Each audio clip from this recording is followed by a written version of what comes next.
First up is an inspiration that 99% of players probably haven't triggered. In order to get this super hidden point of inspiration, you'll need to dance with Zay during the end of Act 1 camp party while you have an entertainer background. Now chances are you probably haven't even heard of Zay. Zay is a tiefling that only appears if Lakrissa has been knocked out or slain before the end of Act 1 celebration when you defeat the Goblin Leaders. To get this inspiration, all you need to do is approach Zay, who has clearly had too many to drink, and successfully dance during dialogue. Do this successfully and you'll get the inspiration called Celebrant. Interestingly enough, you can only get this inspiration point if you dance with Zay, since there is no option to dance with Lakrissa nor any other tiefling during that party, even though Bex does make an attempt but had too much to drink. This makes this inspiration one that probably 99% of players miss. And next up is a secret interaction with Power Word Kill. This ability compels your target to instantly die. You can also keep this spell permanently if you cast it on yourself and then another target at the same time through Sorcerer's Twinned Spell or through a Wizard's Split enchantment. However, what if you also had Death Ward, the Blood of Lathander, and Survival Instincts to allow yourself to come back to life instantly after using the spell, which would also give you your actions back? Would you be able to use Power Word Kill over and over within a single turn to defeat all of your enemies? Now I put it to the test and I learned very quickly that Power Word Kill does not mess around. The spell does not care if you have Survival Instincts, Death Ward, or the Blood of Lathander. You just die no matter what. So while this infinite combo doesn't work, it's also good to know that Power Word Kill goes through any effect that would otherwise keep you alive. Although Globe of Invulnerability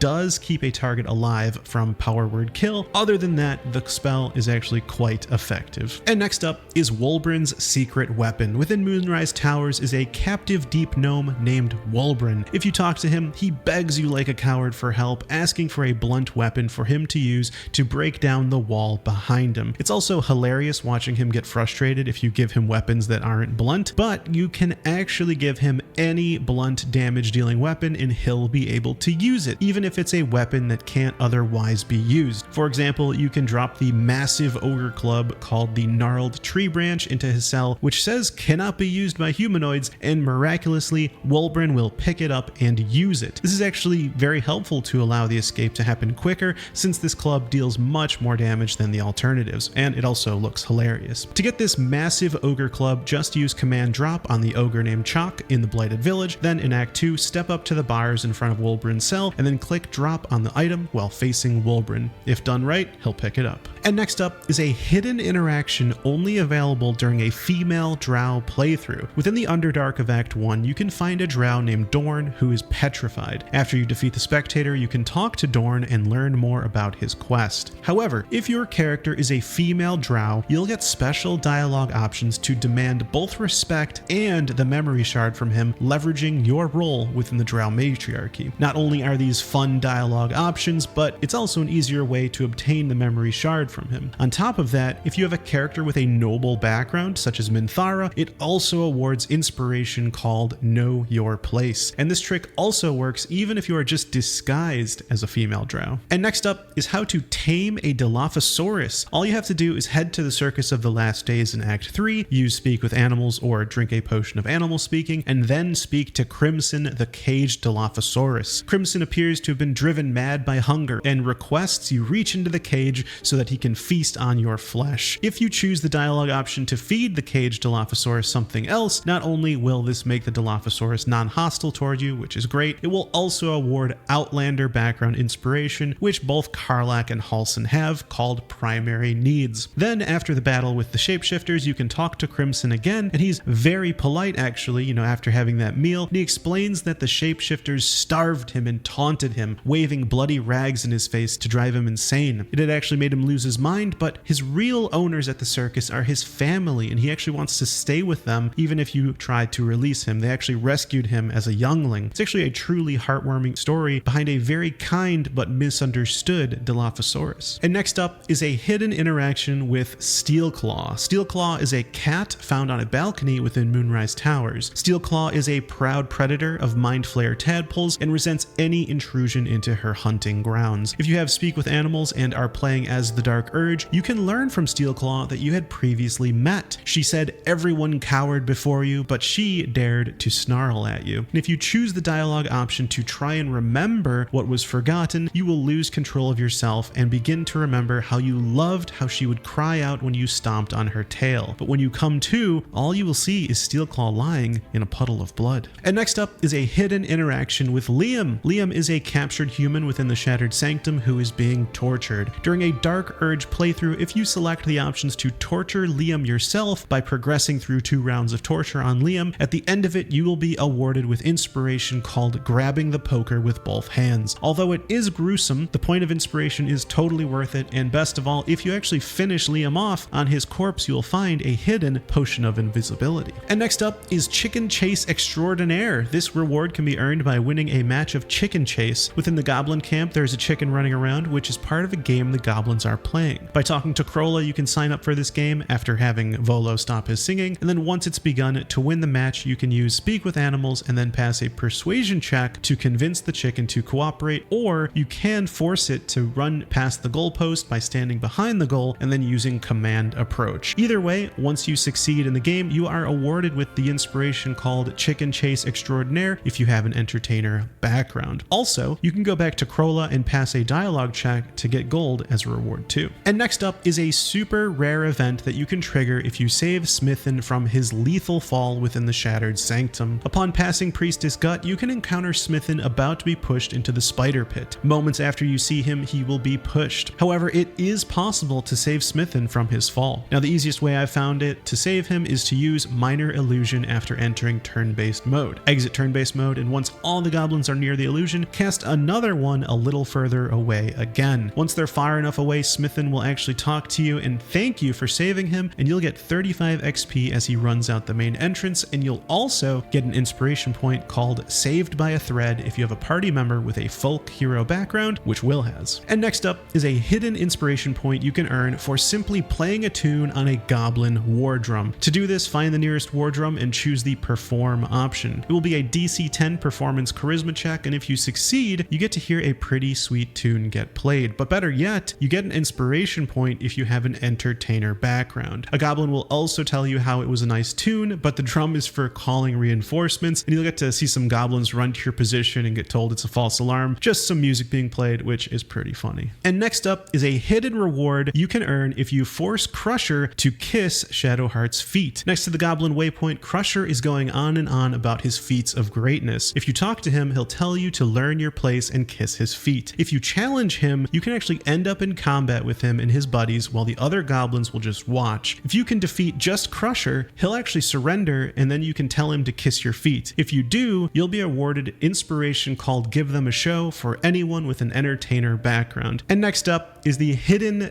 Diatryma in the Underdark. The Diatryma is an ancient, large, flightless bird native to the Underdark. Drow often use their hugely plumed feathers for decoration, and you can actually encounter what we can only assume is the nest of one hidden within the Underdark. Outside the western entrance to the Myconid colony, you can see a massive nest filled with eggshells and a treasure chest. If you jump over to it, you can actually loot the chest and be awarded a point of inspiration for anyone in your party with an Outlander background, which includes Karlach and Halsin. And next up is the secret item hidden within the Carrion crawler nest within the Underdark. Found while heading towards the Arcane Tower from the Underdark Beach waypoint, there is a strange hole that you can click on, which is the Carrion crawler nest. And if you are playing either a halfling or a gnome, you will get a dialogue option for being short, which lets you reach into one of the holes. As you reach inside, you'll feel a fleshy tentacle, which will then cause you to roll a wisdom save, pulling your hand out if you fail. However, if you succeed the wisdom save, you'll realize that the tentacle is dead, and beneath it, an item that you can take. By taking the item, you are awarded with both an inspiration point if you have an Outlander background, which Karlach has, and you also get the item, which is a topaz. Also, you can just use Disguise Self in order to choose the short dialogue option. And next up is a hidden interaction with Flind. Flind is the Null Warlord besieging the Zentrim caravan survivors. However, if you have not yet used your Illithid powers in dialogue, you can get the option to use them on Flind. It's a tricky dialogue dialogue sequence to activate, which is why most players probably miss it. Once dialogue begins, you can learn more about how Flind was infected by the Mind Flayer tadpole, and then get an option to use your Illithid powers to turn her against the other gnolls. Then,